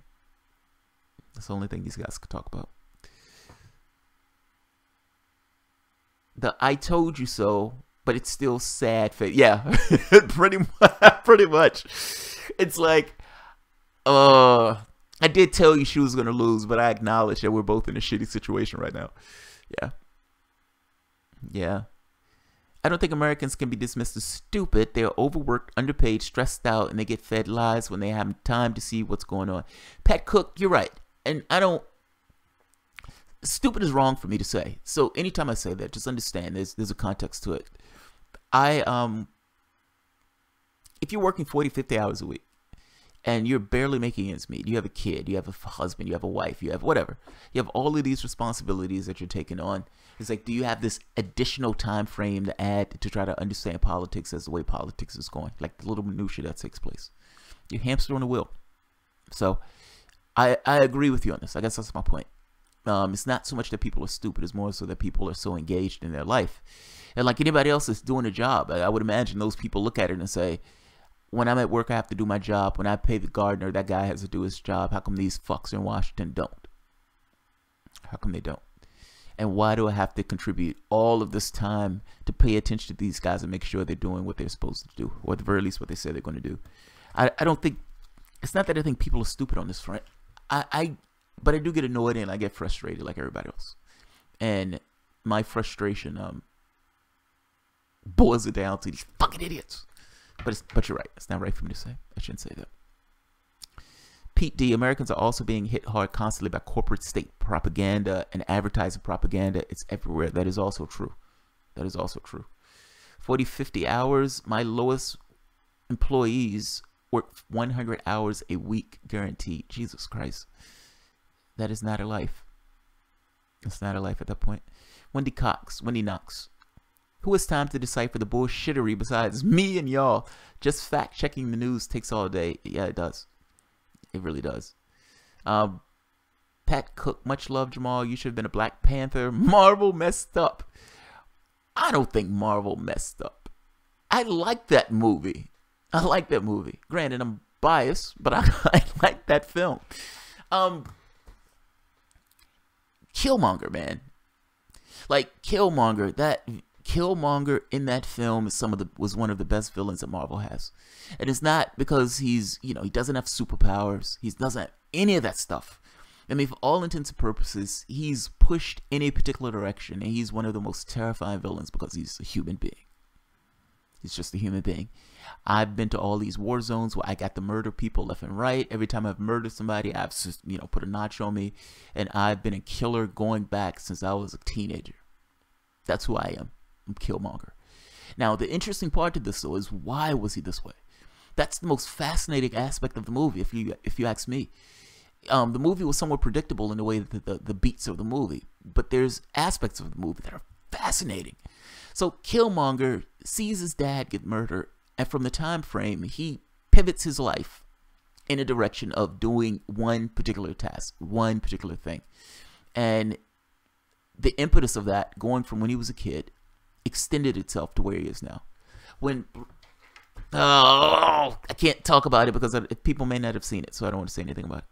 I'll leave it.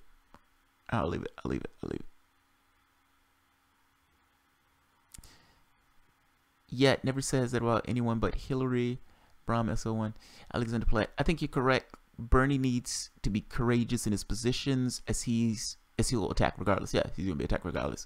I think his questionable strategy here is to appeal to Democrats who don't already support him. And that's the other interesting point, right? That's the other interesting point. How do you get maniacs to support you? Now, all objective data who looks at this says those ads, those Facebook and Twitter ads, did not change the outcome of the election. That doesn't matter. They don't want to believe that. Jill Stein voters, even when you broke this down for, what is it? I can't think of it now. Nate Silver even broke this down, making the point that even if Jill Stein wasn't in the race, those people just would not have voted.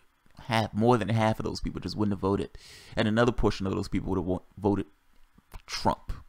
Meaning it's possible that if Jill Stein wasn't in the race, that she would have lost worse. She would have lost worse. Sad. They're grasping at straws. They reach for any fucking thing they can get their hands on, and they're still reaching for air. Word of the year, fuckery. Troy O'Fallon, that is the word of the year, indeed. Top 10s are popular videos, and I can make mine funny and informational. Fucking A, Bernie. I've seen a few of your videos. Good fucking work. Ron Taxer, Jamal, what do you think Jordan's relationship with Emma, especially when Jordan said in his video, some people wouldn't support me publicly, but did so privately? That is interesting, right? I like Emma. Emma is still on TYT Politics. I actually like Emma. I have no idea. If Jordan decides to come onto the show, that will be one of the questions I ask. I am totally curious about that. That's a good question. That's a good question. Because it seemed like them two got along on the show extraordinarily well. So, maybe. Can you see if you can interview Peter Lavelle from Crosstalk on... Oh, right. He's great. He comes on these platforms. Jimmy Dore interviewed him. I did see that interview with him and Jimmy Dore. Lavelle is good. I've seen him on Crosstalk with on Russia Today. I've tried to get people on my show from RT. I've tried to do Lee Camp. Yeah, Lee Camp kind of blew me off. I tried to do who else? Somebody else. But yeah, I tried. I mean, the worst thing a nigga you tell me is, go fuck yourself. Yeah, I'm trying to get a steady stream of interviews for the show so people would yeah, I'm trying to get a steady stream of interviews for the show. So if Jill Stein wasn't on the ballot, I probably would have just wrote in Sanders. Or just wrote him in. It is a little worrying, it's beyond a little worrying, for their solution to that woman losing to Donald Trump is the fuck democracy itself. To essentially say, you shouldn't have been able to run in the presidential race. We don't want you in that presidential race. We don't want third parties. We only want the two major parties. And that the media is taking this particular position is disastrous. It is disastrous. It's horrid. It's absolutely horrid. Oh man, Lee Camp blew you off. That's too bad. Yeah, I wanted him to come on. I sent him another email, essentially saying like, yo, would you come on and talk about RT and your relationship with RT, how you started in the beginning and afterwards, and your current relationship with RT, especially this idea of American politics and the way that they're this hysterical reaction over this. I wanted somebody from RT because I wanted somebody on the inside of RT. It's one thing for me to talk about it. It's another thing for the person to actually be there to talk about it. So I did want him. The two parties own television debate. They own democracy. Agreed. And then Abby Martin is the shit. Abby Martin is the shit. I like Abby Martin. I've tried to get her too. I've tried to send her communications too. Again, not successful. People talk about America having such a high standard of living, but it's only been possible to a degree because other people's suffering, even down to the price of bananas. You're right. Imagine if people were getting a fair wage for the work that they were doing, even from the standpoint of getting your fruit. Can you get a banana for the price of a banana if you were paying people a minimum wage in order to pick that banana? Not so much. He thought you were a Russian troll. He's the one that's on RT. What are you talking about? He thought I was a Russian troll. What do you mean? Hey, you hi. Talking about you thought I was a Russian troll. Brian Tan, Abby is one of my faves. I like Abby, man. I like Abby. Abby is awesome. Abby is awesome. Abby on Joe Rogan was awesome. Abby on Joe Rogan was awesome. She was awesome on Joe Rogan. I think any reasonable person will watch your videos and understand your position. I think many people just either fear gotcha journalism potential, and some don't like advertising. Others adore pariah. I wasn't I had no negatives planned for Lee Camp. I love Lee Camp's show. I think Lee Camp is awesome. I've even done videos on some of the stuff Lee Camp has done. I have nothing but, good thoughts for him. Yeah, there was no got you in this part. This was literally him talking about RT. And you might be right. Sometimes when I send an invite, I might say too much. The first invite that I sent to him, he seemed open to the idea. The second invite I sent to him, meaning saying like, this is what I want to talk about. This is the areas, etc., etc. At that point, he was like, yeah, I'm not interested. It's like, fuck. I said too much. I said too much.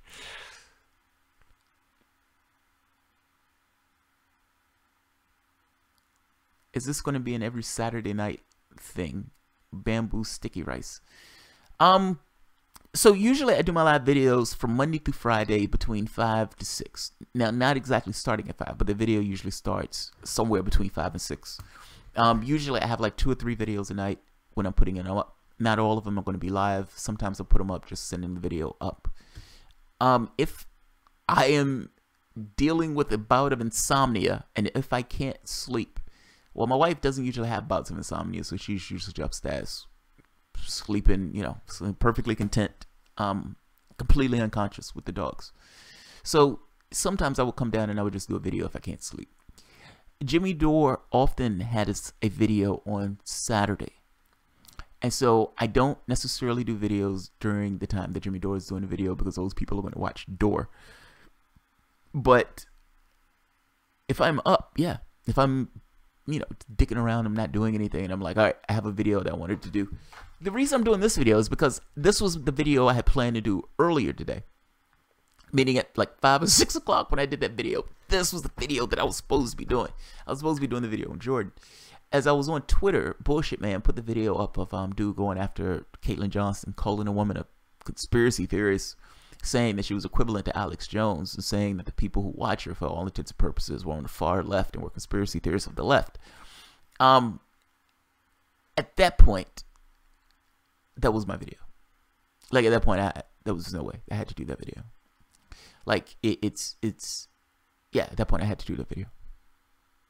I thought, I mean, because, come on, let's be honest. Alex Jones has been out there screaming about lizard people and shapeshifters, and that these people are snakes stealing our government. And you're like, what the fuck are you talking about?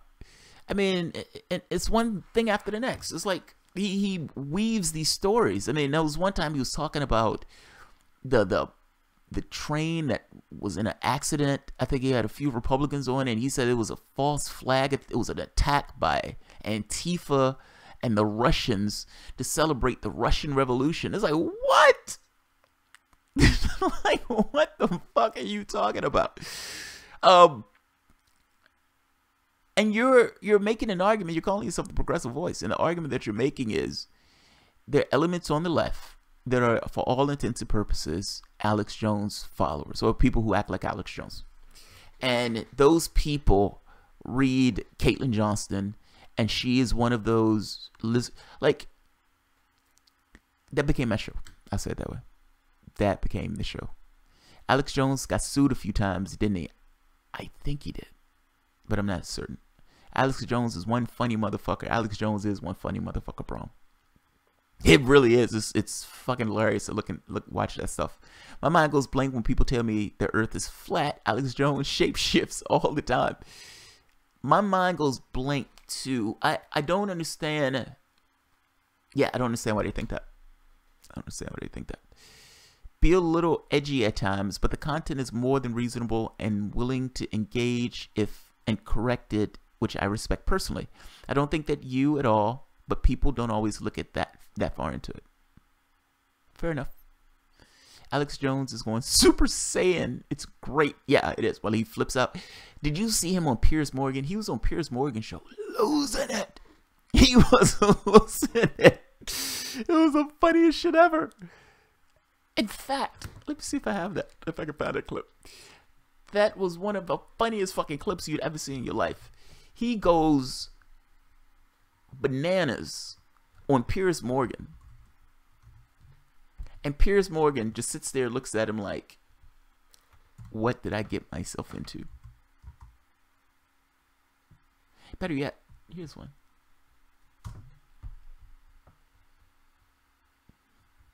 Yeah, here we go. Here we go. Who ordered the Satanist New World Order with a... All right. This is Watch Mojo. I've never seen this particular video, but let's... side of general conspiracy theories. Welcome to WatchMojo.com, and today, most outrageous and unbelievable conspiracies and bizarre rants. After you're done drinking your little juices, well, you're ready to go out and have a baby. Number 10, Pizzagate. Anthony Weiner is going to be investigated for child porn on his phone and contacting minors. The 2016 American presidential race was characterized by much controversy and mudslinging. But even so, this was one seriously out there accusation. When the Podesta emails leaked and there were several mentions of pizza and pizza-related phrases, an odd theory began to take shape. Following the logic outlined by .com, Machete is a 2000 his revenge. According I don't want their fucking commentary. I want to see the videos. I don't care about their commentary. Let's...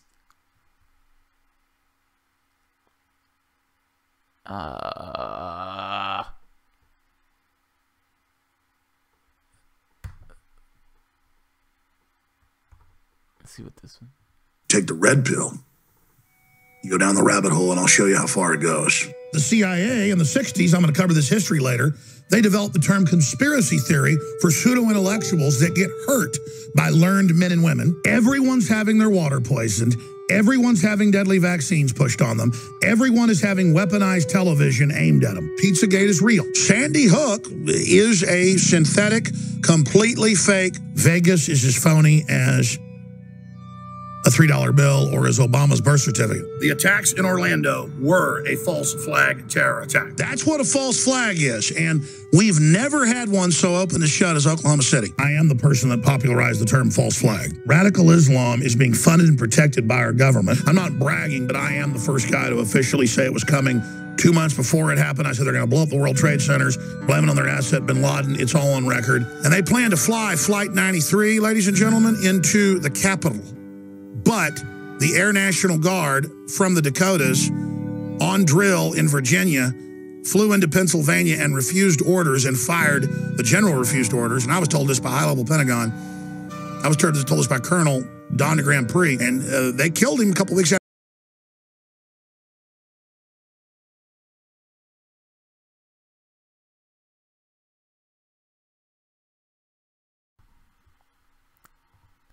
You know, the problem with stuff like that, it's like, where do you put your feet on the ground? If everything is a fake and everything is a lie, it's like, where do you put your feet on the ground? In simple terms. Let me see. It's this one. I had a video compilation of this that I made on one of my other videos. It was like a bunch of the Jones things. I don't have access to it. But let's try this, see if this one is.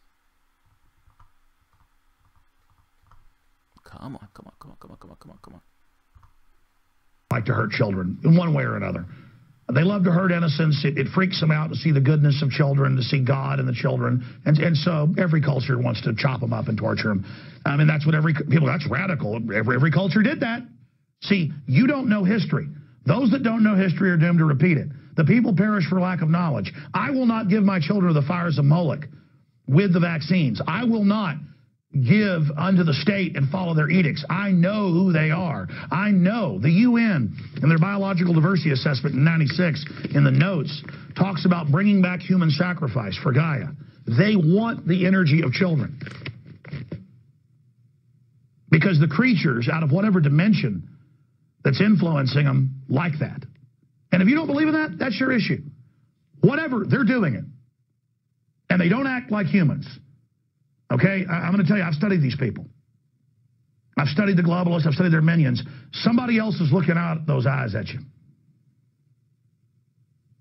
They want the energy of children. Particularly feed off the energy of children.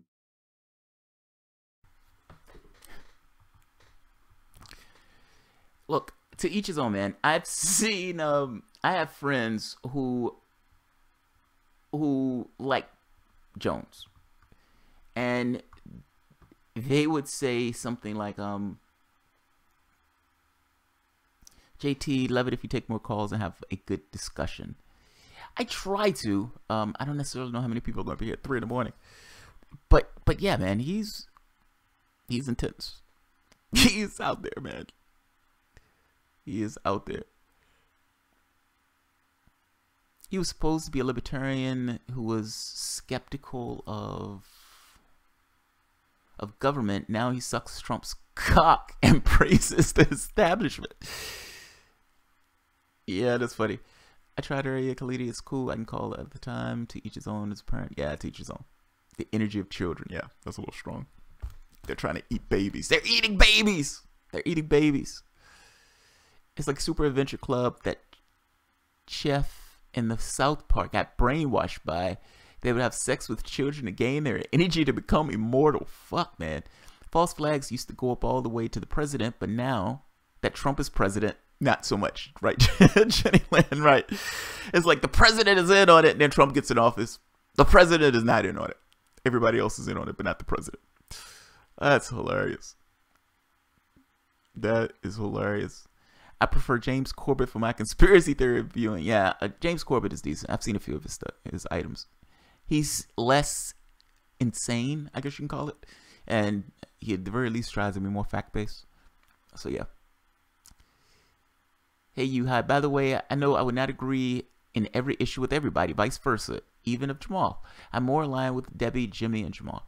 Yeah, I don't expect everybody to agree with me. I mean, part of the reason I open the show up this way is for people when they have disagreements. I assume that there will be disagreements in something I'm saying. So, here's what it is. It is what it is. All right, guys. I am going to end this. This has been going on for like almost 2 hours. And what's funny, how much the media loves Trump. Alex can suck his dick and still look like he's fighting. Oh, that's brutal. That's brutal. I've had friends of mine who would say something like, hey, I don't know if you like this guy, but I mean, have you heard of Alex Jones? And I'm like, oh God, don't tell me about Alex Jones. Don't tell me about Alex Jones. All right, guys, I'm going to end this. Thank you guys for showing up. I appreciate you guys for coming in tonight. I have no expectation of anybody being here, so I'm shocked to shit that anybody is up at 4 in the morning. I know it's not 4 in the morning everywhere, but it's 4 in the morning here. So thank you guys for showing up. Thank you guys for, I think Brahm called in. Thank you guys for the contributions. You guys are immensely helpful, and I appreciate it. Sticky Rice, thank you, man. I appreciate it. I do appreciate it. So if you guys, in fact, I need to give you the number because you've given as much as like fucking 20 patrons at this point. So look, I appreciate you guys. I really do. I'm shocked to shit that you guys up at 4 a.m. But the fact that you are up at 4 a.m., I think I appreciate you guys spending that time with me. So you guys have a good night. I am going to turn in, and I will probably see you guys either tomorrow or Monday. So if I don't see you tomorrow, I'll see you next week. Thanks, guys. Oh, and remember, Caitlin Johnson is going to be here on Tuesday, and Steve Bassett, as far as I know, unless Steve Bassett has just changed plans with this particular. Confirmed. Good. Fucking A. Good. So Steve Bassett is confirmed for Thursday at 4 p.m. Eastern Standard Time. And Caitlin Johnson will be here on Thursday at 9 p.m. Fuck. Caitlin Johnson will be here Tuesday at 9 p.m. Steve Bassett will be here on Thursday at 4 p.m. Need to, like, secretary, keep this shit in order. Alright, guys, so I'm going to kill this. You haven't talked about Star Trek or cannabis yet. I have not. That is true. That is true. That is true. Garnome, have a good night all. Synopsis, Jamal is terrified, progressive voice, and leaves all the lights on in the house due to it. If he is sulking through my windows, oh God, that would be horrifying. I don't have any, look, I have no beefs with anybody, so there's no fear in a sense. And I know, Garnome, I know you're joking. I know you're joking. I'm just saying, I don't have a beef with anybody. I had to be honest. If I'm being honest, I slightly regret that video. I slightly regret the video, not because the video was wrong. The video was right. I think my feeling is, do you need to give legitimacy to something that had none in the first place? People have their feelings. They can feel any way they want. I don't necessarily need to intrude on all of it. My feeling is, and it's funny, the more I talk about it, the more it annoys me. Meaning, the more I bring it up, the more it makes me feel like the video was good, because the video is making a point that needs to be made, and it's a point that was brought up months ago. With people who disagree with her bringing that point up about interacting with people who you don't necessarily fully agree with in other areas. But I gotta be honest, the more I think about it, the more I think the video is fine. So there's 1 or 2 parts in it where I'm like, oh, that's too much. You're hitting a kid. But the overarching point is valid. Don't call people on the left of conspiracy theory in this way. Do you really need to gut them in this way? And do you really need to act like the person is Alex Jones? There's a big fucking difference between Alex Jones and Caitlin Johnston. And if you can't see the difference in those things, it's problematic at best. So, alright guys, you all have a good night. I will see you all either tomorrow or Monday night. But either way, if I don't see you until then, Caitlin Johnson will be here on Tuesday. Thanks for showing up, guys. And where am I?